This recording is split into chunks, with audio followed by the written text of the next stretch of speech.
Hola, bienvenidos al canal. En esta ocasión vamos a seguir con una de las temáticas que ya hemos abierto, que es el tratamiento de las infecciones graves.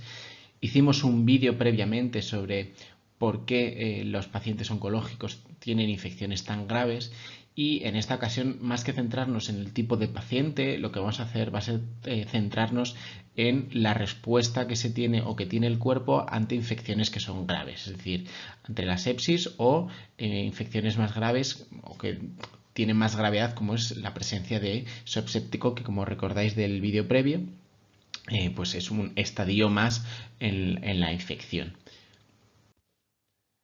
En ese vídeo pues ya hablamos de que la sepsis tiene como diferentes pilares en los que se fundamenta el tratamiento. Uno es el antibiótico, que daría para un vídeo entero o varios o muchas charlas simplemente de la elección de los antibióticos.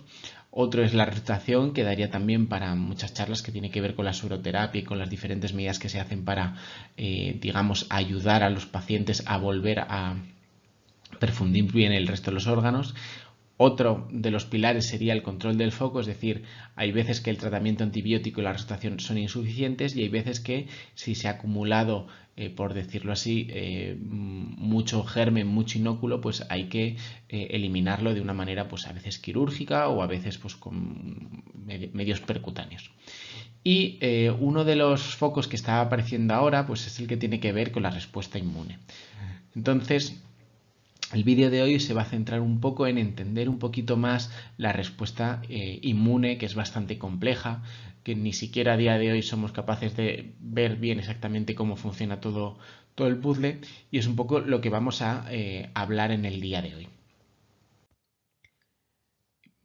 Para hablar de esto vamos a poner del ejemplo de una neumonía, y yo creo que, bueno, como no tenéis por qué ser médicos ni sanitarios, este simplemente es un esquema de un pulmón, ¿no? Con su tráquea, sus bronquios, cómo discurren los vasos a lo largo de los bronquios, ¿no? Aquí lo podéis ver, las arterias que son las que llevan sangre, las venas las que recogen la sangre, y lo tienen que llevar al pulmón para hacer pues la función que hacen los pulmones, ¿no? Que es oxigenar.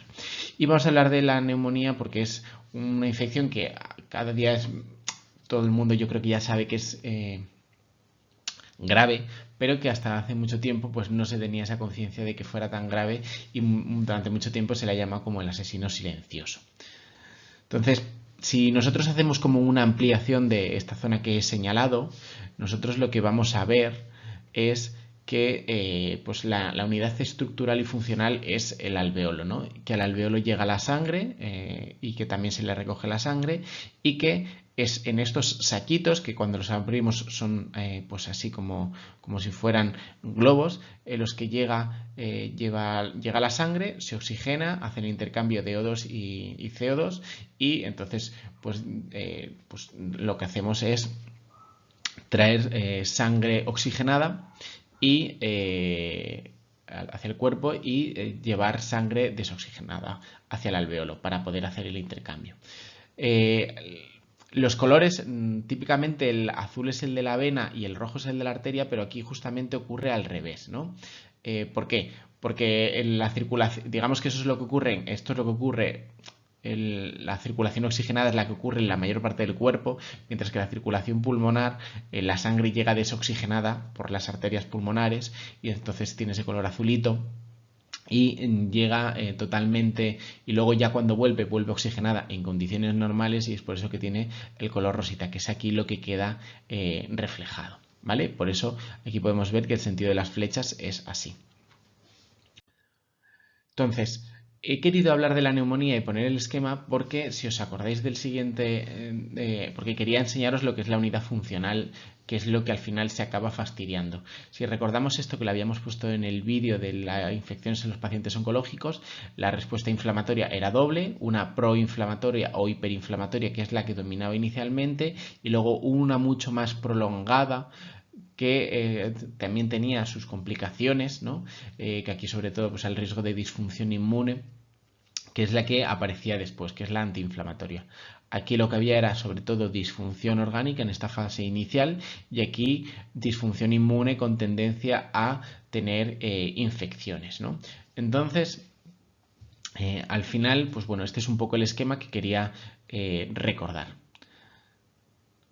Y si unimos las dos cosas, aquí a la izquierda lo que tenemos es cómo llega la sangre, cómo es el alveolo, y podemos ver los diferentes tipos de células. Los hematídeos, lo que es lo que conocemos así comúnmente como la sangre, que debería ser esto, aunque la sangre es algo más complejo, y una zona intermedia que es el intersticio, y al final también lo que forman el epitelio alveolar, ¿vale? Que son diferentes tipos de célula.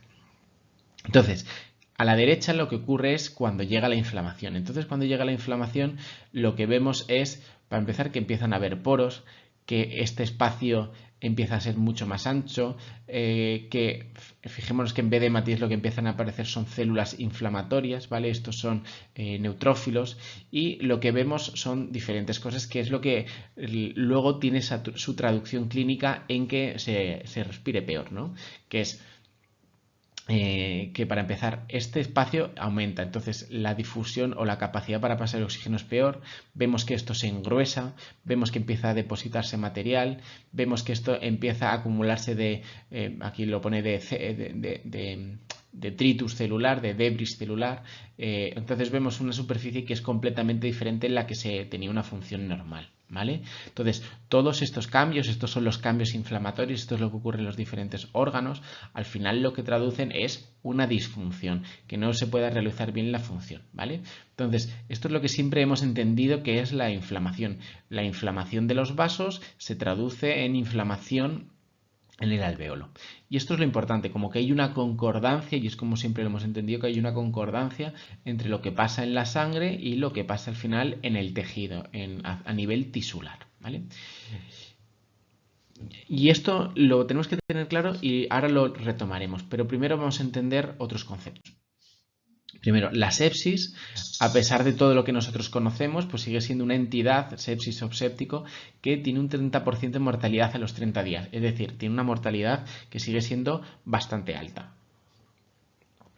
Todo lo achacamos a lo que es la respuesta inflamatoria. Y, sin embargo, ninguno de los fármacos que nosotros hemos probado ha conseguido tener unos buenos resultados y que cambiemos mucho. De hecho, los resultados que se están teniendo en medicina intensiva a día de hoy o en estos pacientes más graves es más bien cosas que afectan, digamos, que mejoran pues a nivel general, ¿no?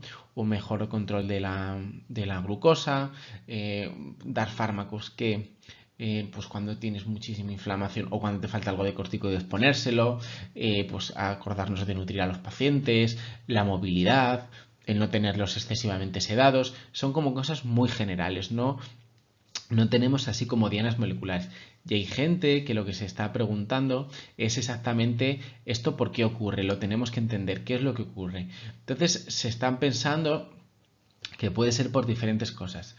Primero, porque existe un fenotipo en la enfermedad que no somos capaces de corregir y que en esto sí que nos puede ayudar el Machine Learning, que de esto tengo intención de realizar un vídeo.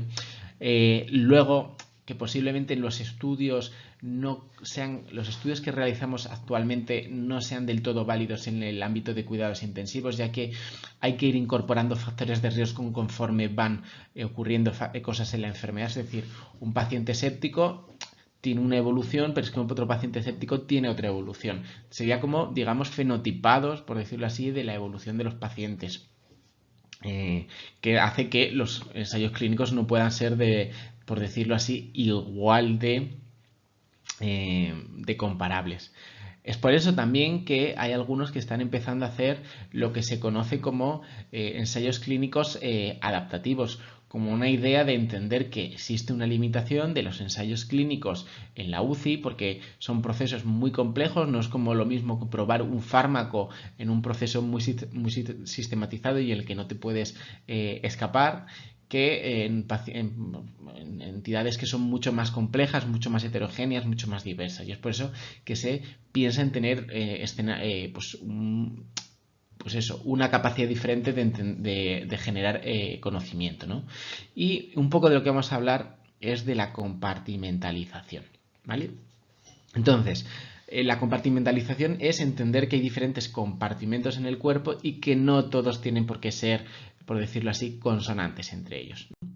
Entonces, si volvemos a la diapositiva, a la imagen previa, aquí vemos que hay consonancia en que están los dos bien y aquí hay consonancia en que los dos están sufriendo un proceso inflamatorio, tanto a nivel vascular como a nivel tisular e incluso el intersticio, que es esta zona intermedia de la que no hablamos. Es decir, nosotros tenemos una asunción, nosotros tenemos un sesgo de entender el cuerpo humano como que todo está pasando a ver. Sin embargo, empieza a valorarse la idea de que esto no tiene por qué ser así. Y veamos esto un poquito mejor. Entonces, existen pues momentos en los que nosotros pensamos que tanto la sangre como en los tejidos, tissues, pues existe una concordancia y entonces en estos casos el efecto de dar un fármaco que baje la inflamación, es decir, que le demos un inmunosupresor, pues podría tener beneficio. Y si damos nosotros fármacos que estimulen aún más la inflamación, pues en estos casos pensaríamos que vamos a tener un perjuicio. De igual manera, cuando nosotros decimos, pues es que estamos en una fase hipoinflamatoria y lo vemos en la sangre y ese estado hipoinflamatorio aparece también en los tejidos, podemos decir que son concordantes, entonces dar fármacos inmunosupresores no generaría beneficio, incluso podría generar perjuicio, y dar fármacos inmunoestimulantes podría hacer un beneficio. Y esto es lo que se llama inmunoconcordancia, por decirlo así. Sin embargo, empiezan a aparecer estudios que hablan de que existen compartimentos de la respuesta inmune y que pueden existir compartimentos que no sean concordantes, que sean discordantes y que tanto en la sangre como en el tejido, pues uno sea inflamatorio y el otro sea antiinflamatorio.